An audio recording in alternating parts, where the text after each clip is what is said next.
the crocodile tears here for small farmers and ordinary people. Can I remind the House again that the only people paying now for water in their taps are the farmers and publicans and business people. So I doubt that very many people in here paying for water. So it's easy if crocodile tears. Why then, if it's only towns like the size of Nina, if a farmer is extracting water to irrigate his potatoes, the crop to save him, at present, maybe with a 2,000 gallon tank, he has to get permission from the council. So there is Big Brother watching. And it's not legislation, every legislation emanating from Europe isn't bad, according to Deputy O'Brien.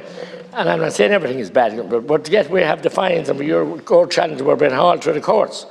So I can see already here tonight the seeds of the next government being sown with Deputy O'Brien moulding his way across the floor here and irrigating the roots with water, whether it be from Irish water or from a mountain stream or from any place else. The seeds have been sown. All you need now is to nurture them and give them a bit of 10-10-20 and maybe a bit of other fertiliser, place that's certainly environmentally friendly. We can't use dung anyway, because that might give an odour that might upset the Green Party. My learned friend above told me he agreed with me today the worst time ever. I know that, and very useful. But my God, the only people paying for water in this country today are farmers and business people. And don't have to be lost on anyone here.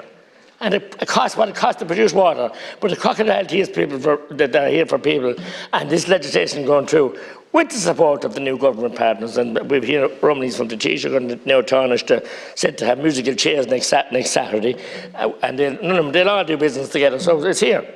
But don't give it too much water, because you could rub away the clay from the roots. You mightn't understand horticulture that much. Maybe you do, and I'm not being disparaging or saying you don't know, but a little water, like in your whiskey, Cabaha, and it's very important, but too much waters it down, makes it very weak and very feeble. So look, this legislation is, again, is bonkers, because it's, as I said, and Deputy O'Brien mentioned the EPA to control it, have enough staff.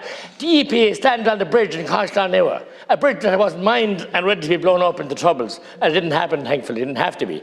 To keep out, you know, who out of our rebel country in South Tipperary, in the hills of Knockmail Downs.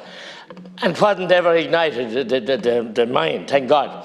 And no one was hurt or anything else. But now we have the EPA standing on it, parking beside it, going in down the steps and taking a sample out of the river.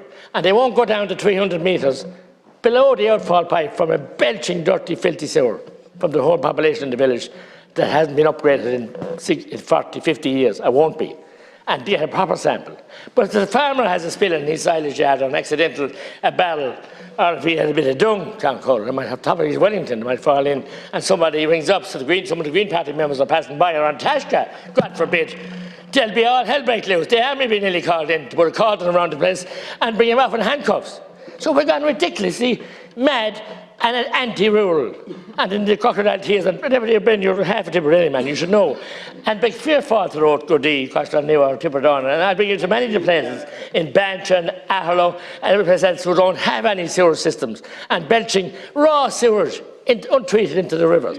So spare me all this legislation and victimise the farmer who's paying for water, and the business people are paying for water all the time, paying everything else, but they're getting very tired of paying. Thank you, Deputy McGrath. Thank you. It pains me to interrupt you when you're in such full flight.